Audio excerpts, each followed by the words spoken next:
Assalamualaikum warahmatullahi wabarakatuh. Perkenalkan, nama saya Asmanadi Kusuma dari Prodi Teknik Informatika Politeknik Negeri Indramayu. Pada video kali ini kita akan membahas mengenai mata kuliah pemrograman basis data lanjut, spesifiknya pada topik fundamental dari PLSQL. Oke, kita lanjut aja.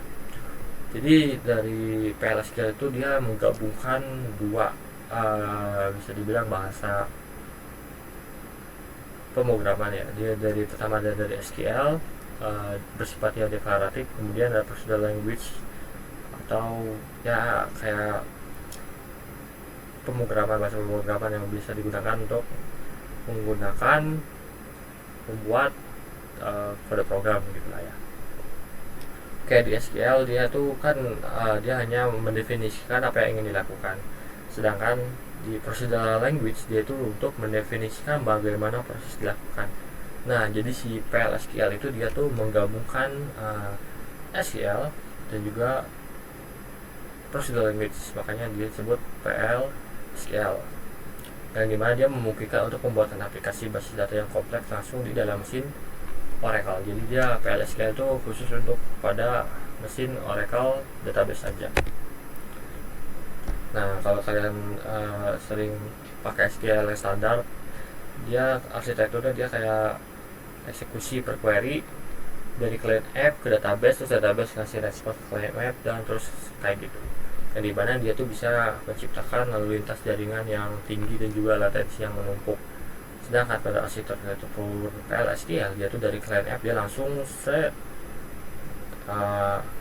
dijalankan oleh blok PLSQL masuk ke database server. Yang dimana dia mesin Oracle dia itu memproses seluruh blok logika yang secara bersamaan, yang dimana dia dapat menutupi kekurangan dari SQL yang standar. Kayak mungkin ini bisa dibilang perbedaan ya dari segi SQL dan PLSQL. Yang tadi paradigmanya dia tuh SQL deklaratif, sedangkan PLSQL dia bisa dibilang prosedural. Dari sisi eksekusinya dia tuh SQL satu per satu, sedangkan PLSQL per query, kumpulan query dalam satu blok. Untuk penanganan error dia terbatas. Untuk PLSQL dia ada mekanisme exception namanya tuh. Kegunaan utamanya di SQL dia tuh untuk mengelola dan memanipulasi data, sedangkan PLSQL dia tuh untuk menciptakan aplikasi dan logika bisnis yang kompleks. Di sini untuk kekurangan PLSQL bisa dibilang pada sisi kompatibilitasnya, yang dimana SQL seperti yang kita tahu dia tuh universal, dia bisa di MySQL, MariaDB dan lain sebagainya. Sedangkan PLSQL dia tuh spesifik untuk Oracle database. Oke, untuk struktur dari blok PLSQL kita punya yang namanya declare, begin, exception, dan end. Oke, declare seperti yang kita tahu dari namanya saja dia tuh mendeklarasikan yang mana variabel, konstanta, kursor, dan tipe data yang akan menahan dari data yang akan dimasukkan gitu pokoknya ya.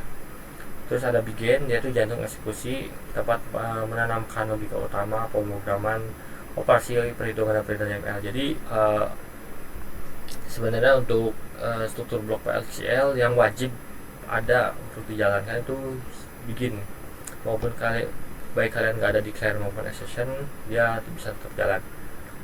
Nah, selanjutnya ada exception, jaringan pengamanan, dia juga bersifat opsional, kalau kalian mau tambahin bisa tambahin. Dan end untuk penutup dari si begin set gitu loh, pokoknya yang paling biru nih wajib. End untuk penutup struktural PLSQL. Terus ada persiapan output, dia tuh ada yang namanya set server output on tuh, supaya nanti kalau kalian menggunakan namanya SQL plus dia bisa muncul di layar gitulah pokoknya. Oke, kita masuk ke bagian deklarasi ya. Jadi di PLSQL tuh dia ada dua tipe untuk kita masukkan data ke dalam sebuah variabel. Yang pertama dia ada kita masukin secara hardcode untuk masukin data ke tipe data ke variabel, dia tuh pakai namanya titik 2 dan sama dengan. Karena ini pakai varchar 2 tipe datanya, kita masukin pakai kutip namanya Andi atau siapapun itu. Nah, untuk number dia untuk tipe data angka, Untuk input by user di sini juga bisa pakai yang namanya tanda dan diikuti dengan perintah yang akan muncul di layar user. Nah, untuk tipe data dinamis kalian bisa gunakan yang namanya .type di sini. Jadi dia akan mengambil dari tabel HR.employees di kolom first name. Dia tipe data si variabel fname nya dia akan ngikutin tipe data dari first name nya apa. Oke, mungkin kita masuk dulu ke codingan free SQL atau PL/SQL ya.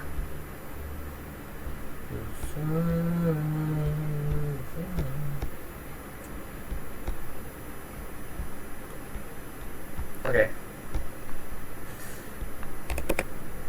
Sebelum kita masuk ke lebih jauh, kita ritual dulu untuk melakukan hello world seperti yang saya sebut tadi. Blok yang wajib itu ada blok begin dan end. Nah, DBMS on put line itu untuk menampilkan ke layar. Kita untuk ngerunning sebuah kode program bisa di blok atau dijalankan di sini. Kalau untuk di blok dia kalian blok terlebih dahulu, kemudian tekan Ctrl Enter. Nanti akan muncul di bagian bawah sini. Hello world akan muncul di situ. Oke, kita hapus lagi.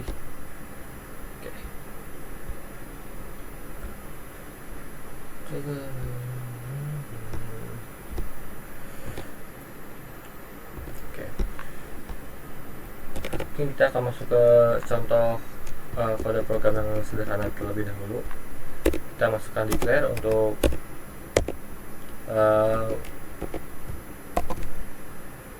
menentukan variabel. Kita kasih nama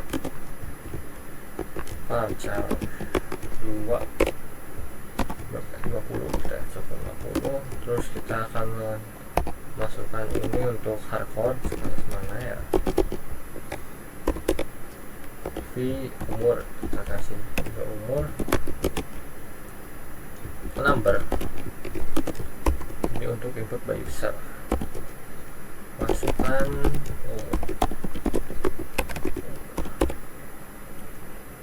ya sudah. Terus kita masuk ke blok begin, kita dbms output line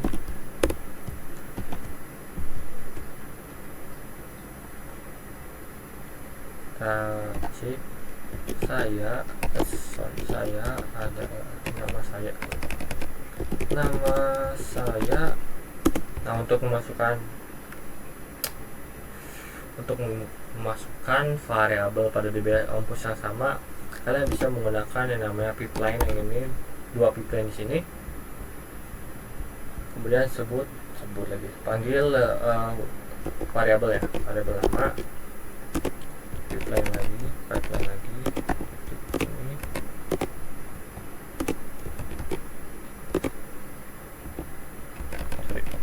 Di sini umur saya,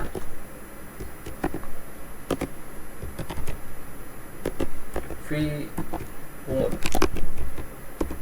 jangan lupa untuk kasih blok N. Kita jalanin dulu ya.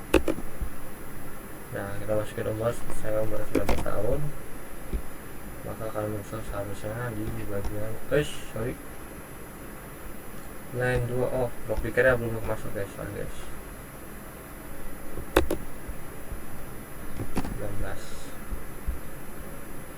Nah, oh iya, belum dikasih spasi sini ya nih.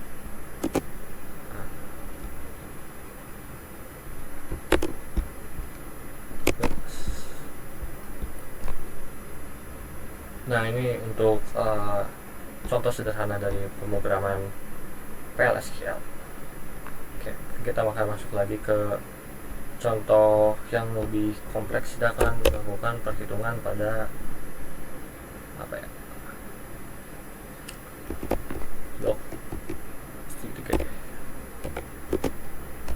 Kita akan melakukan perhitungan pada rumus segitiga seperti biasa. Last number, masukin ini alas atas tinggi akan menghitung luas segitiga di sini, number tinggi V luas. Untuk luasnya kita nggak usah dikasih dulu inputan karena inputannya akan dimasukkan oleh V alas dan juga V tinggi, yang dimana kita akan deklarasi lagi, kita panggil V luas sama dengan setengah itu 0,5 kali V alas dikali ada yang salah, kali V alas kali V tinggi. Saja kita ambil bukan ini deh. Luas segitiga adalah lain lagi, terus kita panggil variabel luas. Jangan lupa kasih blok n di bawah. Kita kasih tingginya semisal 10. Alasnya belum ya?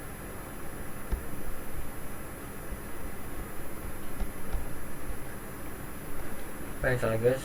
Jadi sama dengan alasnya pakai persentil tadi. Oke, dan harusnya atas langsung tinggi tadi.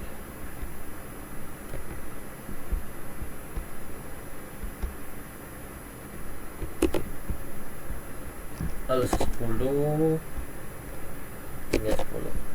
Kalau pemrogramannya atau sintaksnya benar, dia akan menghasilkan luas berarti 10 kali 10 dibagi 2, yaitu 50. Ya, betul sekali. Oke, mungkin kita akan masuk ke contoh berikutnya. Dulu kita akan kasih tahu untuk eksekusi variabelnya nanti. Oke.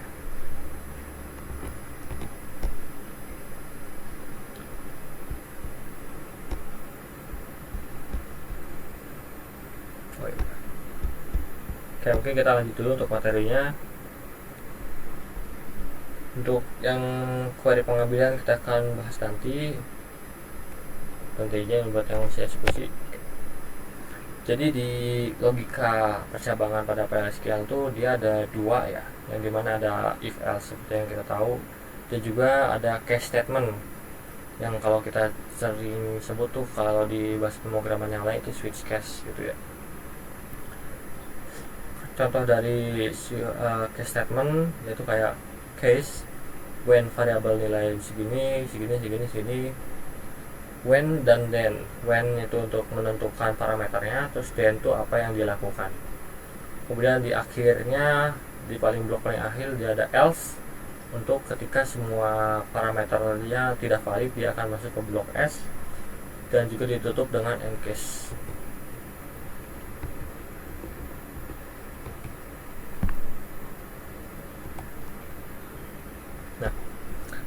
Ya, untuk tipe data dan best practice ya. Untuk tipe data utama tuh dia ada varchar untuk menyimpan data string text, ada number untuk menyimpan data nilai numerik, dia bisa bulat maupun desimal. Terus ada date dia untuk menyimpan tanggal dan waktu. Terus dia ada pel else integer dia untuk menyimpan bulanan bulat yang lebih cepat daripada number. Nah, untuk penamaan variabel seperti yang kita tadi contohkan, untuk variabel kita menggunakan V di depan dan juga C untuk kontrasta. Oke. Ini kita masuk lagi ke blok PLSQL. Kita akan mencoba untuk percabangannya. Declare lagi. Kita masukkan variabel V nilai number sama dengan masukkan nilai.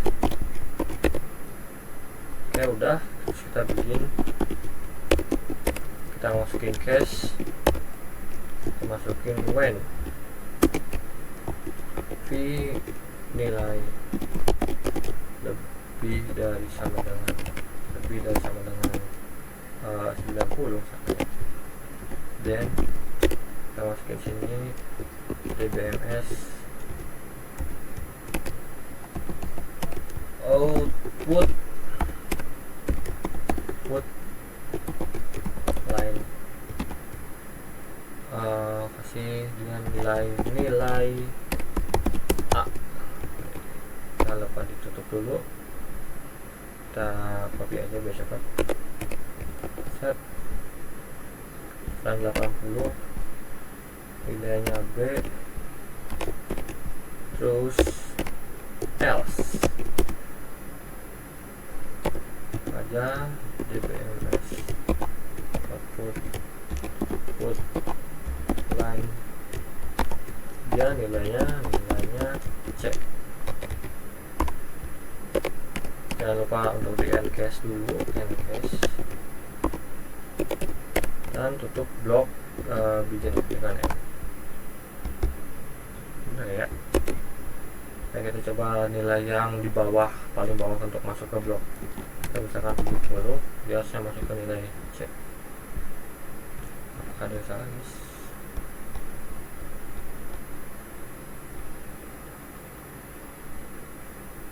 Coba kita lihat lagi videonya.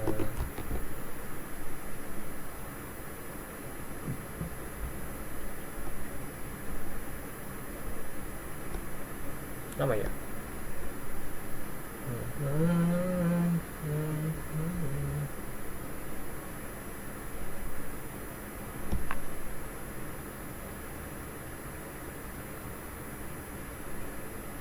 Lebih dari sama dengan saya sudah benar sih. Masalah ya. Oke, kita sign dulu, kita refresh.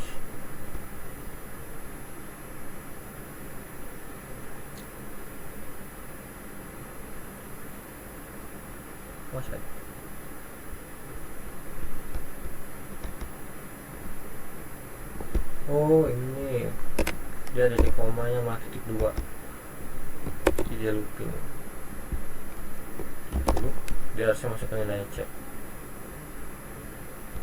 Nah, itu untuk kasus yang case. Nah, untuk yang kita coba salin lagi ya.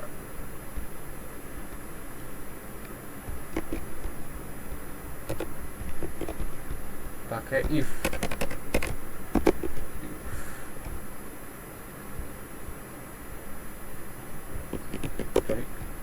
Kalau saya pakai case, kalau buat if dia nggak usah pakai case.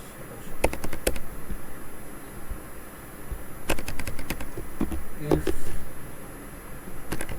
Nah, untuk kalau misalkan percabangan if else dia lebih dari 2, di setelah if dia harus yang namanya else if, bukan else if ya. Ini harusnya ya. Apakah ada yang salah, guys? Lupa ingat lagi.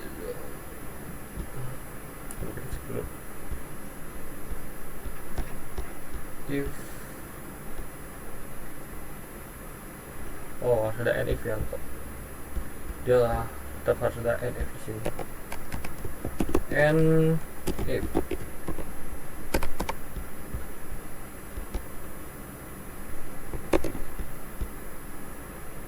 kita masukin nilai 90, harusnya dia masuk nilai A ya. Oke, itu untuk contoh percabangan yang simple, dan juga untuk contoh procedural language-nya. Jadi belum masuk ke SQL, mungkin kita kasih contoh buat SQL ya. Nah, di sini kalian bisa yang namanya menyesuaikan tipe data pada tabel menggunakan .type. Untuk input dia kayak pakai yang biasa, dan sini untuk menyimpan hasil dari percabangan. Kita jalanin dulu deh.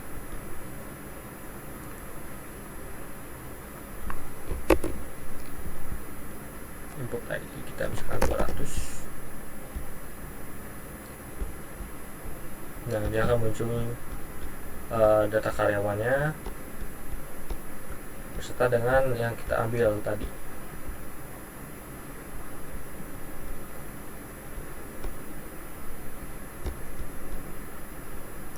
Nah, kemudian di sini ada block exception ya.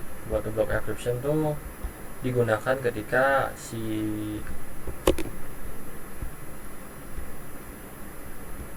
program itu ada error yang bisa diketahui dan juga bisa tidak diketahui. Misalkan 1000 untuk tidak menemukan karyawan dengan ID-nya 1000.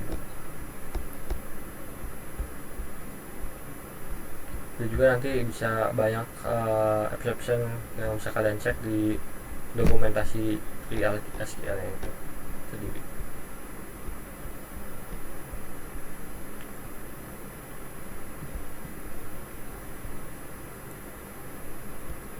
Oke.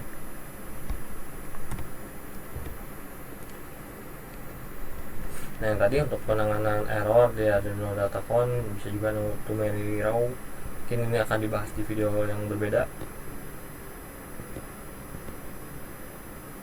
Oke, jadi pilar dasar dari logika PLSQL itu ada prosedural untuk performa, dia dapat meningkatkan efisiensi jaringan. Terus juga ada sintaksi yang terorganisir, yang juga dalam struktur deklarasinya juga, dan eksekusinya yang ketat. Dan yang paling penting tuh ada dari segi keamanannya. Dari block exception itu dia bisa memitigasi injeksi dan juga exposure data pada tingkat lanjut. Oke, mungkin cukup sekian video dari saya, kurang lebihnya mohon maaf. Wassalamualaikum warahmatullahi wabarakatuh.